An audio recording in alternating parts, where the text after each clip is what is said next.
Assalamualaikum warahmatullahi wabarakatuh. Kepada Puan Rosiaza, saya Umar Hani Biman 01 DKM 18F1070 bersama dengan lagi 3 orang lagi rakan saya, iaitu Ahmad Hakim bin Azman 01 DKM 18F1056, Saiful Azmi bin Syafi'i 01 DKM 18F1063 dan Syed Muhammad Ikhwan bin Syed Zulkifli 01 DKM 18F1080. Kami berempat akan bincangkan produk yang kami pilih yang dianggap yang terbaik untuk kami bincangkan pada tugasan kali ini. Okey, saya akan membincangkan tentang faktor-faktor pemilihan produk.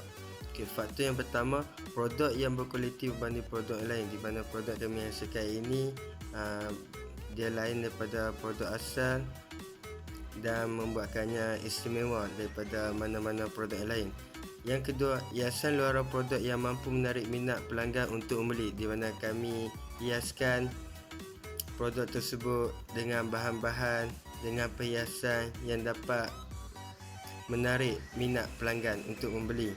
Dan yang ketiga, dapat menghasilkan banyak produk yang lebih bermutu dalam masa yang singkat, di mana produk yang kami hasilkan ini dapat dihasilkan dengan cepat dan berkualiti tinggi.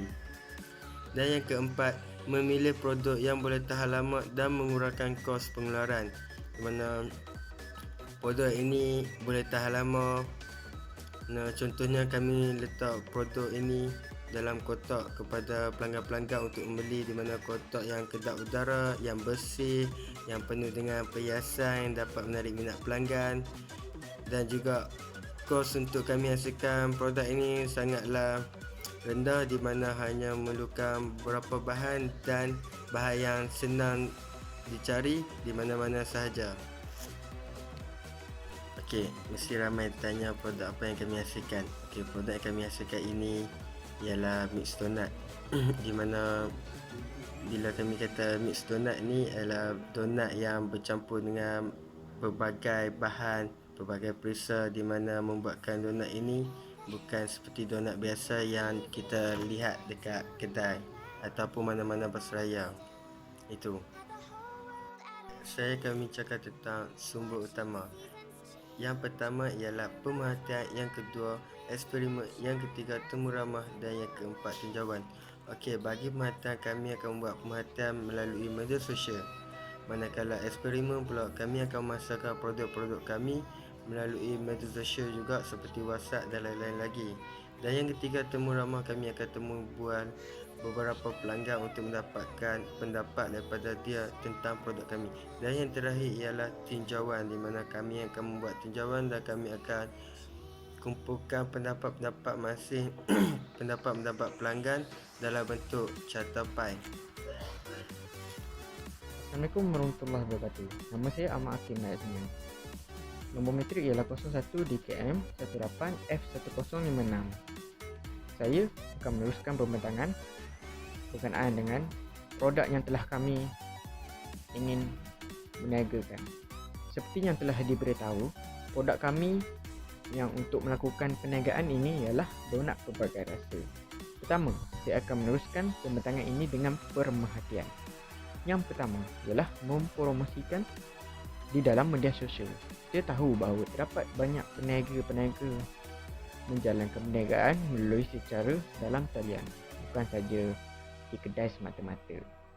Seterusnya, media sosial yang digunakan contohnya seperti KFC, McDonald atau brand-brand yang besar-besar mempromosikan di dalam Facebook, dalam IG, dalam YouTube, di dalam laman-laman sosial yang sekukuh dengannya.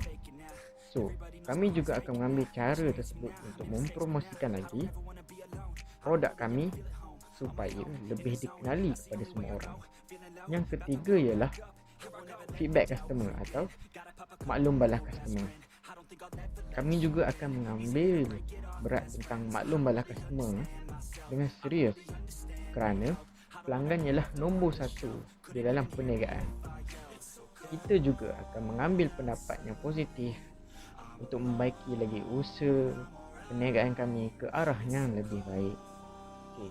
Slide yang seterusnya ialah contoh-contoh eksperimen yang telah kami lakukan di dalam media sosial, iaitu seperti Facebook, di dalam status WhatsApp, di dalam IG post dan DM direct melalui WhatsApp.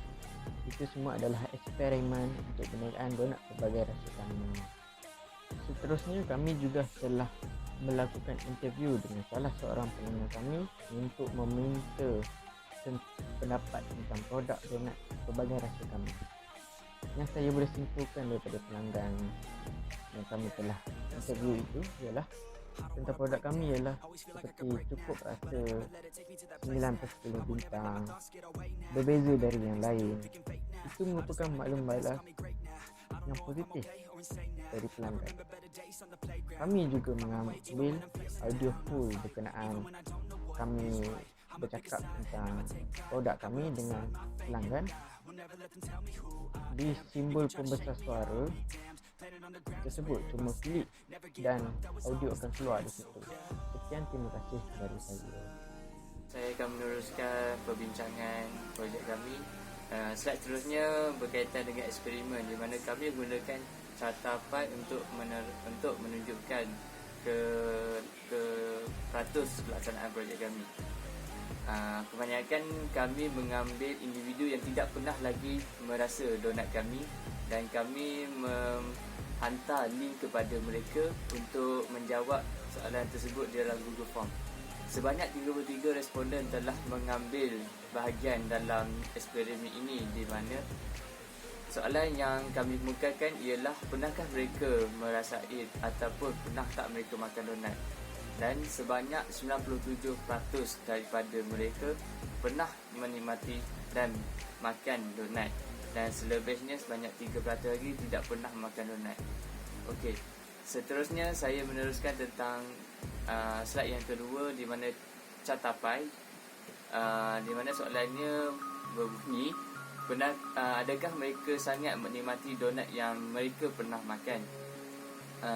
Dan sebanyak 60.4% daripada mereka sangatlah tidak berpuas hati dan tidak rasa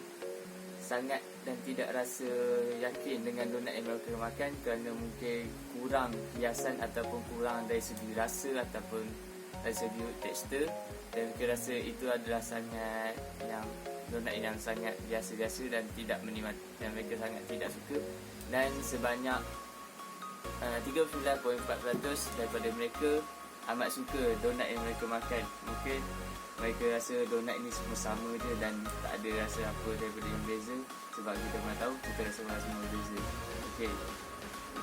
Assalamualaikum warahmatullahi wabarakatuh. Nama saya Saiful Azmi bin Syafi'i. Okey, seterusnya saya akan menyambut pembentangan ini, iaitu mengenai peratusan mengenai jenis donat yang pelanggan kami inginkan. Okey, di sini kita nampak satu carta pie yang menunjukkan bahawa donat bagaimana yang pelanggan kami inginkan. Okey, dalam carta pie ini menunjukkan 3 keadaan ataupun 3 jenis donat yang pelanggan kami inginkan, iaitu sedap, menarik dan berbaloi. Warna biru menunjukkan sedap, warna merah menunjukkan menarik, warna kuning menunjukkan berbaloi.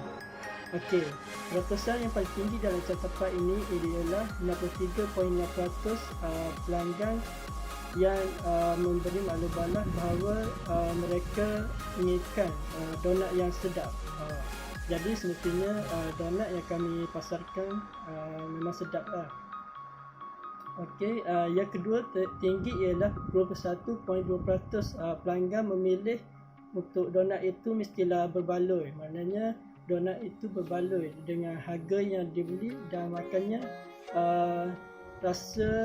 menepati rasa pelanggan dan orang lain. Okey, yang paling sedikit ialah 15.2%, iaitu pelanggan yang memilih donat itu mestilah nampak menarik. Jadi mungkin setengah orang lain cita rasanya dan lain pendapatnya tentang donat yang kami jual. Okey, seterusnya saya akan membentangkan tentang Blue Ocean Strategies. Okey, di sini kita nampak sebuah kotak ataupun jadual yang menunjukkan penyediaan donat di rumah dengan penyediaan donat di restoran donat. Okey, yang pertama kita nilai dari segi harga.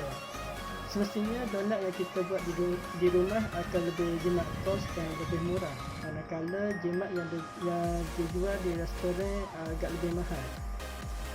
Yang kedua ialah paket. Penyediaan donat di rumah menggunakan paket tersendiri yang mudah. Jadi kita boleh menggunakan sebarang paket atau bekas untuk donat itu dengan yang mudah dan yang murah. Manakala punya donat di restoran donat menggunakan paket logo syarikat sahaja. Okey, yang ketiga, masa penyediaan. Masa penyediaan donat di rumah agak lebih singkat dan untuk disajikan, manakala penyediaan donat di restoran memerlukan masa yang lebih lama untuk disajikan. Okey, seterusnya kelebihan. Okey, kelebihan donat yang kita buat sendiri di rumah dapat membuat pelbagai jenis donat dan mengikut cita rasa kita sendiri. Manakala donat yang kita beli di kedai atau mana-mana restoran yang dah siap hanya dapat memuat di dalam menu sahaja atau yang dah sedia ada. Okey. Seterusnya jumlah dapat dihasilkan di rumah kita buat sendiri agak lebih banyak, manakala di kedai kurang banyak ataupun bahan-bahan yang digunakan agak kurang dan tidak menepati cita rasa kita sendiri. Okey, seterusnya daya tarikan. Okey, daya tarikan donat yang kita buat sendiri di rumah agak lebih menarik kerana penyediaannya kita buat sendiri. Okey, manakala penyediaan donat di restoran pula kurang menarik kerana mengikut standard donat-donat yang lain. Okey, akhir sekali penyimpanannya. Dari segi penyimpanan pula, apabila kita buat di rumah, kita mudah disimpan di kawasan yang kecil ataupun kawasan yang sedia ada seperti dalam peti ais dan sebagainya. Manakala di kawasan manakala penyediaan donat di restoran donat pula suka disimpan pada kawasan kecil kerana seperti yang kita tahu mungkin ada banyak barang ataupun tiada tempat untuk disimpan donat tersebut. Okey, Okey, akhir sekali kesimpulannya seperti yang kita tahu perniagaan atau usahawan di negara kita ini amat penting kerana pekerjaan usahawan perniagaan adalah merupakan salah satu pekerjaan untuk rutin harian masyarakat, untuk rakyat dan orang-orang lain. Kerana untuk menampung hidup dan menambah rezeki kita, mungkin kita mestilah berniaga. Okey, jadi saya dan kumpulan saya telah membuat perniagaan ini, menjual donat yang kami cadakan ini untuk mendalami bidang usahawan dan perniagaan ini. Jadi kita sebagai rakyat mestilah berfikir untuk memajukan hidup kita dengan apa yang perlu kita lakukan. Okey, mungkin itu saja dari kami semua. Harap awak semua terima dengan bermanfaat. Okey, terima kasih sekali lagi. Minta kalau like dan share. Sekian, terima kasih kepada kami. Assalamualaikum.